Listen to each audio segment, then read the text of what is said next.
The ground you are sitting or standing on now is accelerating in real time.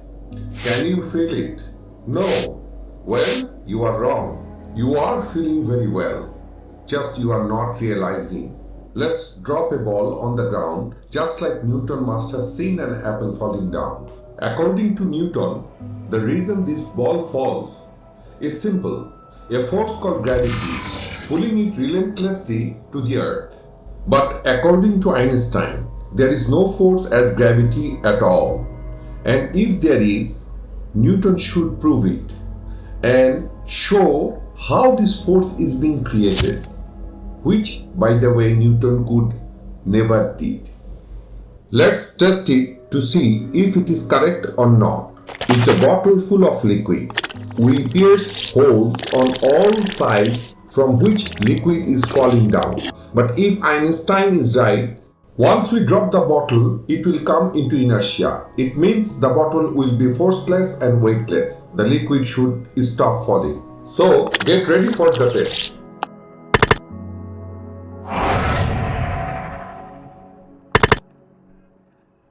Wow, the liquid didn't come out. In that moment, there is no force inside the bottle, and without force, there is no motion. That is why the liquid doesn't fall. Einstein was right after all. And that is why Einstein says that the ball is not falling down at all, but the ground is accelerating, and I can definitely prove it.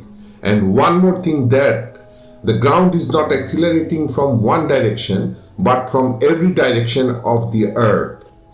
And that is why whether you are on the North Pole or the South Pole, the ground will accelerate and collide with the ball. Now, this thing seems so weird and even stupid to think about. Outright, maybe a conspiracy theory.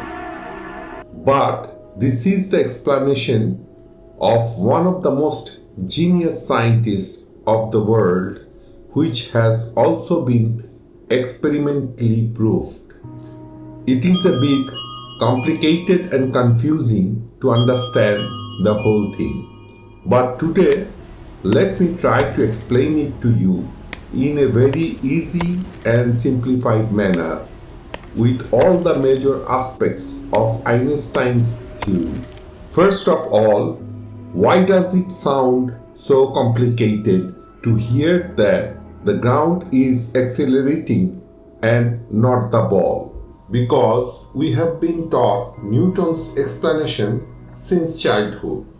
We have been taught this, and that is why Newtonian explanation has become common knowledge for us. And new ideas make us angry because our mind perceives it as a lie and untrustworthy. But remember, everything that seems to be a common knowledge is not always true. It is evident that the Newton's law are failing to predict the acceleration of Mercury's orbit again and again. Newton probably thought there was something missing from his theory though, because it said he was not satisfied with it. This is because he originally thought of the force of gravity as push, not a pull. Little did Newton know that he was partially right about this, which clearly means there was something incomplete. So, for Einstein, how the earth is accelerating in all directions? To answer the question, let us explore the key to understanding the theory of general relativity.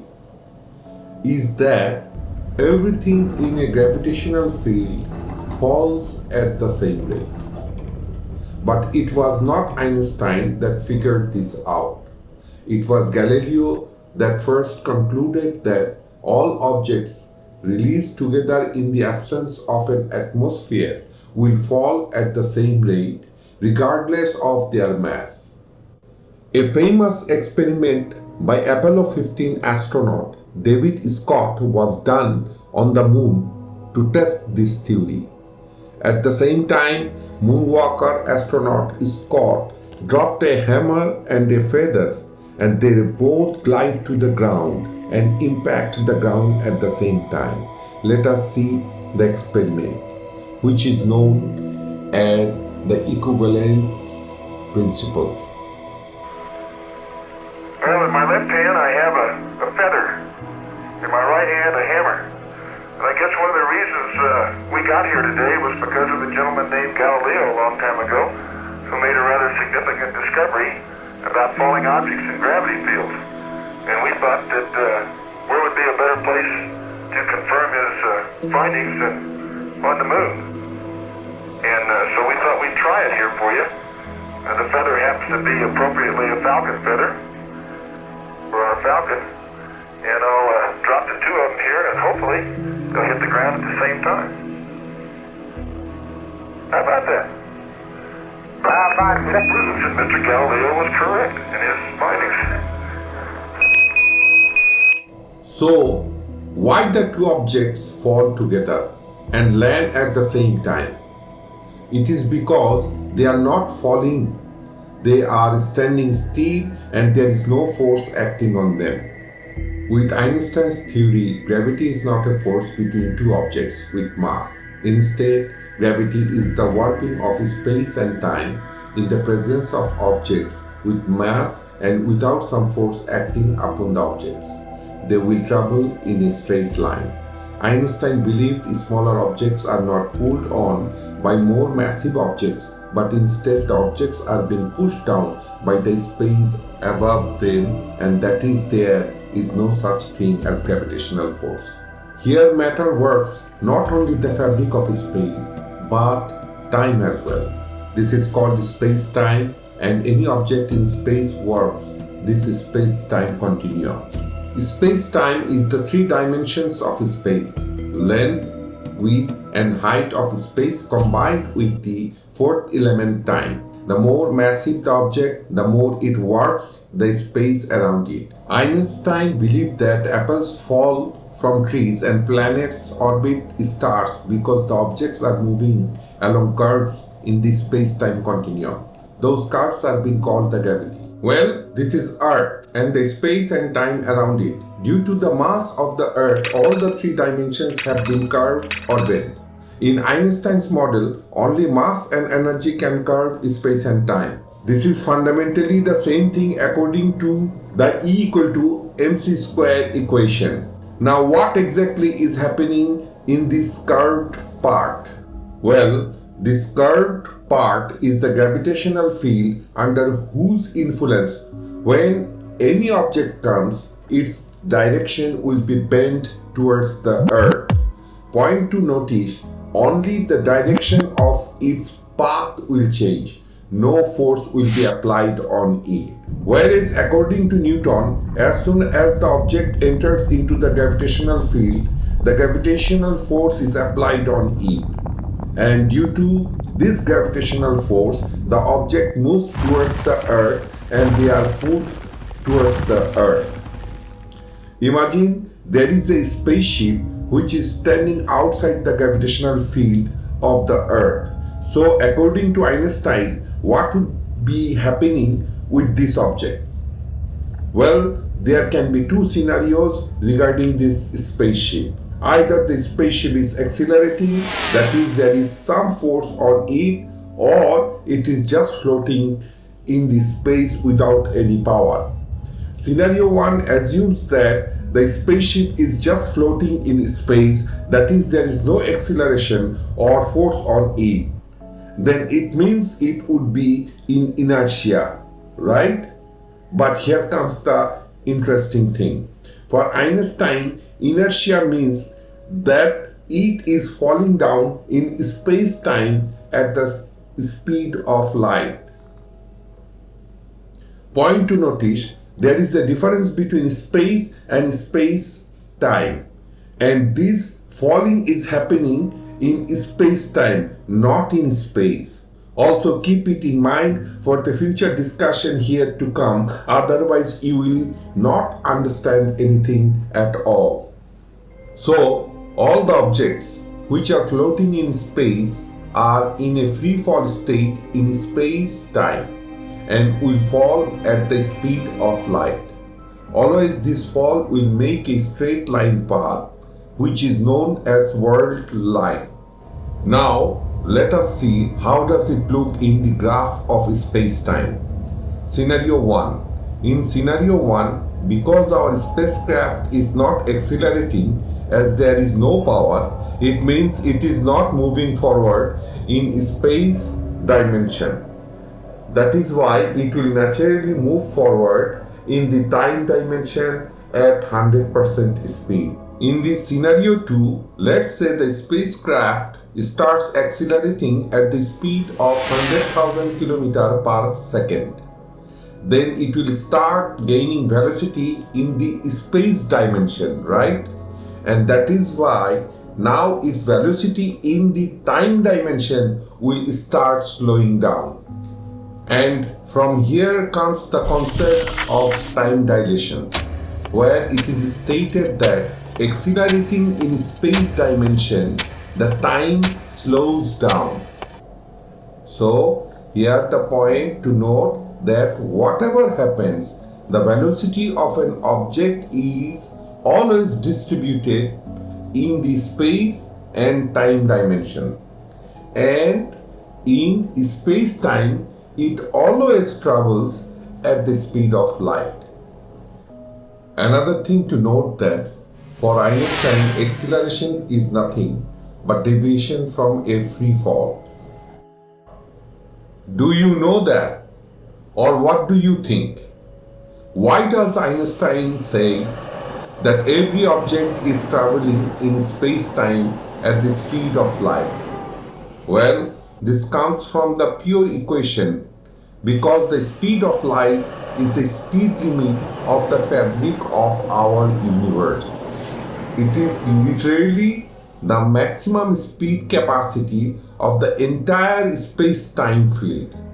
Also, because light particles, photons, all are massless, that is why light is the spatial element in the spatial relativity. There is another important and interesting phenomenon. Let us look at scenario 2. Let's assume that now you are a traveler inside the spacecraft. Please pay full attention here. Until you start accelerating the spacecraft by turning on its boosters, you will feel completely weightless. Agreed? But as soon as the acceleration starts, the ground of the spacecraft will come under your feet. Your orientation will change and you will start feeling your weight. We have already seen that in the experiment in Apollo 15 hammer feather drop as far as the equivalence principle is concerned. And this is not the similar but the same so-called gravity we experience on our Earth as well. Interestingly, if the spacecraft can accelerate at exactly 9.8 meters per second, we will feel exactly the same in the spacecraft as we feel on the Earth. But it does not necessarily mean that the spacecraft has as such powerful gravitational field as the Earth does. Obviously not, right? So here acceleration makes us feel as if a force like gravity, but it does not exist. And the most bright point here is that the so-called force of gravity that we feel on Earth is an illusion, kind of fake. Actually, the Earth is accelerating, and today we will go to the very root of this concept and understand how it is happening. What is the difference between fake gravity and real gravity.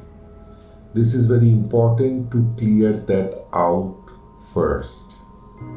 Let us come back to our previous example. So when a passing spacecraft comes near to the Earth, what will happen now? Well, a curved path will appear in front of the spacecraft.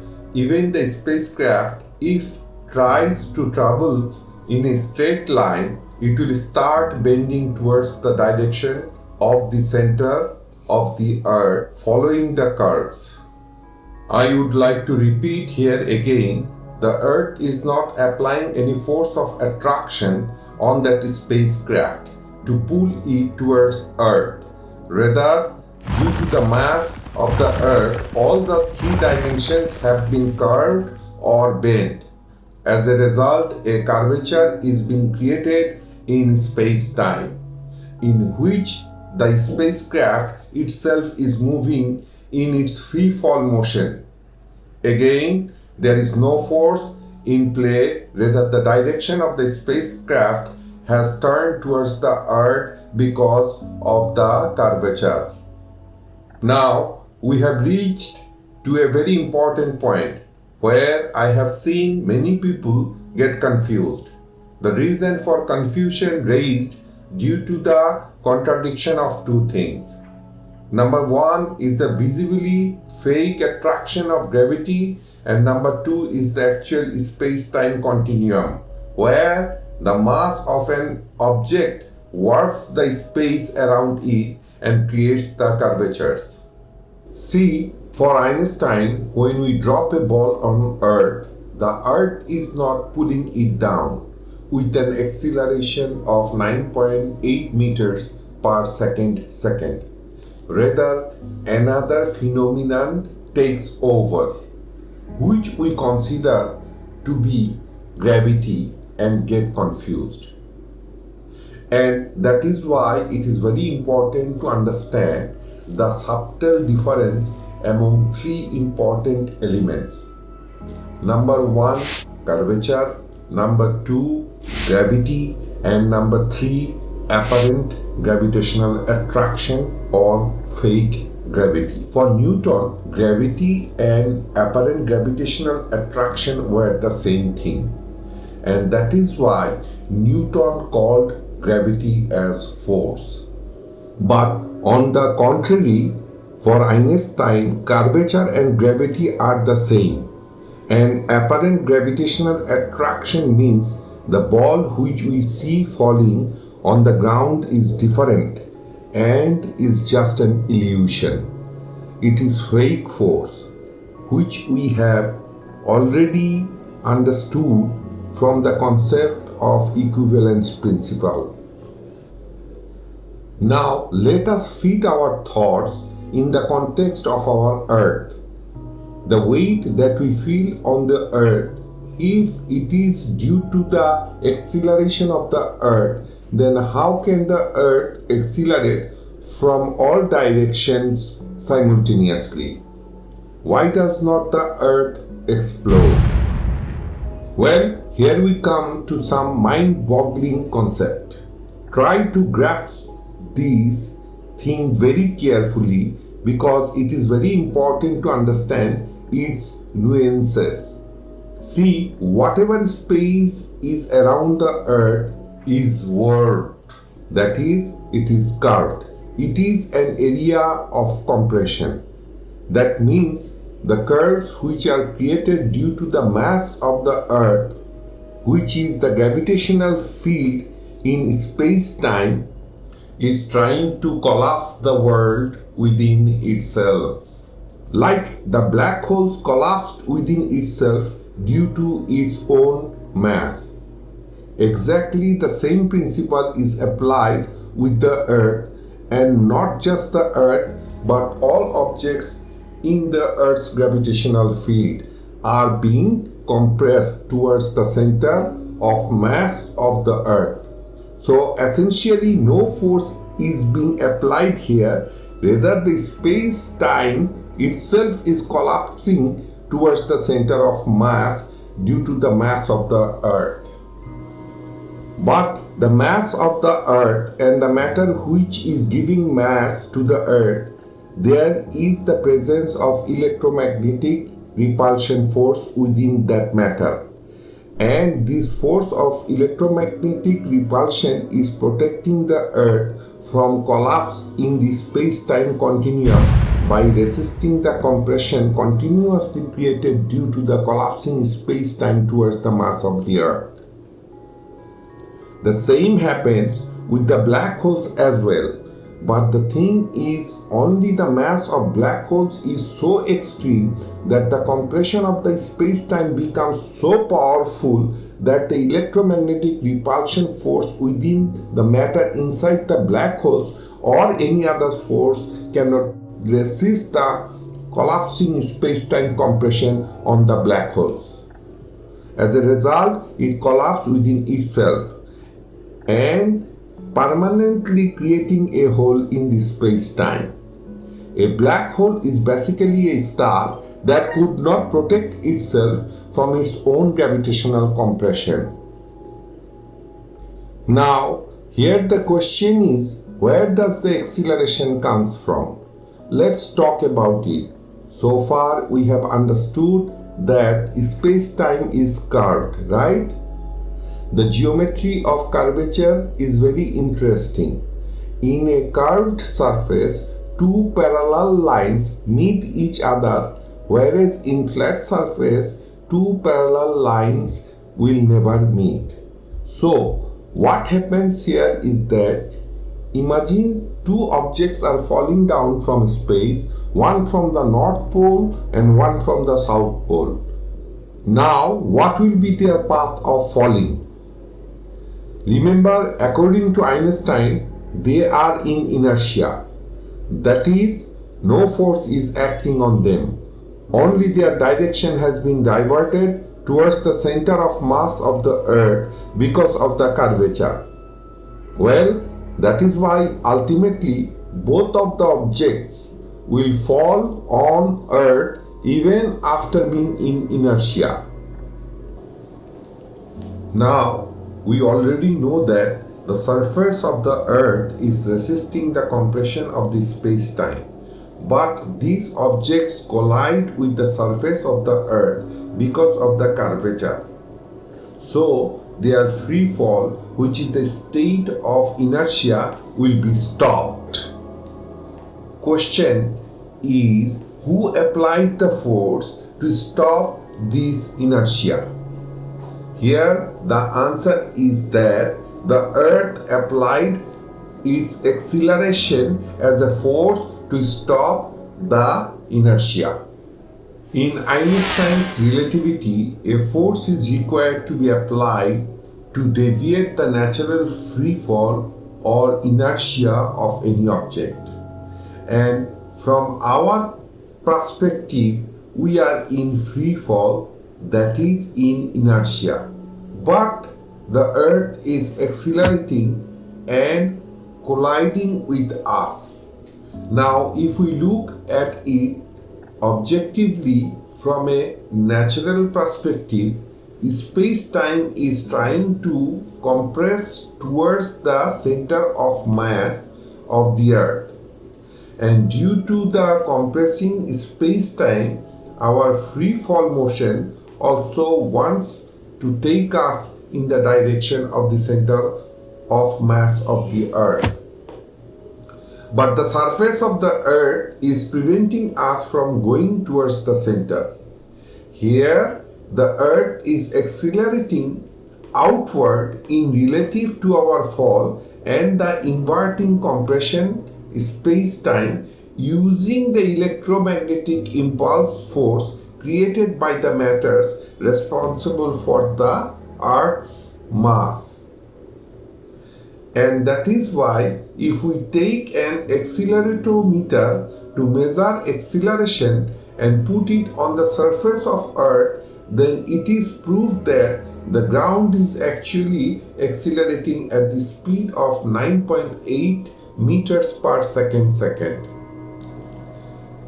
Coming back to our question, who applied the force to stop this inertia? The answer of it is that the Earth acceleration is the force which has been applied to stop this inertia. So, this was apparent gravitational attraction, which is fake gravity, and we mistakenly understand this as the force of gravity. But it is linked with the concept of equivalence principle. Acceleration with the concept of equivalence principle creates an illusional gravity. Now we will try to understand what is real or actual gravity. See, for Einstein, real gravity is curvature, and in the curved surface, parallel lines will either meet or diverge from each other. They will not always remain parallel. So, if we pose the question, what will happen if a ball is dropped from 5 feet, the second ball from 10 feet, and the third ball from 15 feet? Then, what is the role of actual gravity in the rate of difference of these falling balls? Well, the answer is it is very negligible.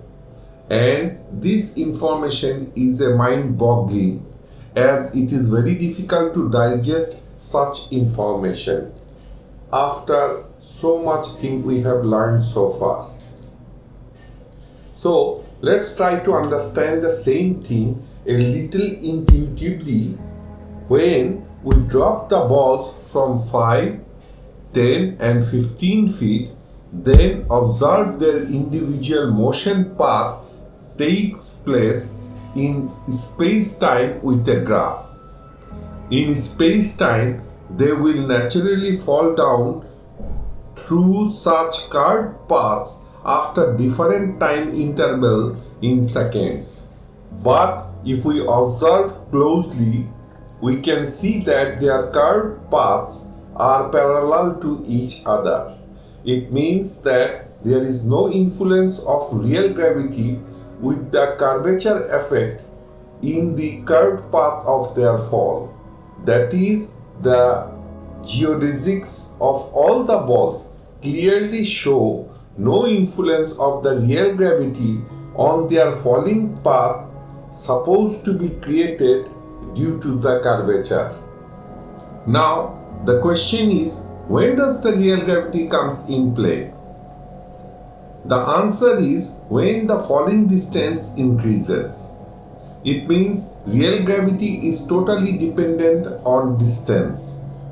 Imagine if you drop the balls from 1 million, 10 million and 100 million feet above, the motion of the three balls through space-time now will get deviations in their respective paths, and this will happen due to the curvature of space-time. Their path will no longer be parallel. This is the real gravity, which is created deviation in the paths due to the long distance because of the curvature. If an object progresses in traveling more distance in space-time curvature, the more it will experience the actual gravity. So, yes, if you are dropped a ball from 10 million feet above, then the real gravity due to curvature has a very big role to play in its progressive falling path. But when you are doing push-ups on the ground, then you are experiencing apparent gravitational acceleration. You are seeing the acceleration which only due to being in the gravitational field and the acceleration of the earth. But in these push-ups, the mathematics of the curvature of gravity would not have been added to it. The thing to notice, just being in the gravitational field does not mean experiencing real gravity. And here is the exact point where Einstein's model differs from Newton's. In short distance, gravity acts exactly as Newton had predicted. like a straight, attractive force, but in the long distance, the mathematics of the real gravity will be added due to the curvature. And the inclusion of the mathematics of real gravity will describe the path of objects more accurately and precisely. Newton's concept of gravity was a smart approximation, whereas Einstein's was extremely precise. So, despite being in the gravitational field of the Earth, we are not getting much affected by its curvature, just because the distance is insignificant. This is mind blowing, right? Einstein's concept of gravity is so simple but confused a lot of people. I hope you have also got to know now the difference between Newton's and Einstein's model. Finally, who is bigger genius, Newton or Einstein? To answer that, I would like to express in this way that Newton taught us to walk on the ground, while Einstein made us realize that the earth itself is running. One asked a question, what pulls the apple down, while the other asked, what bends the space around.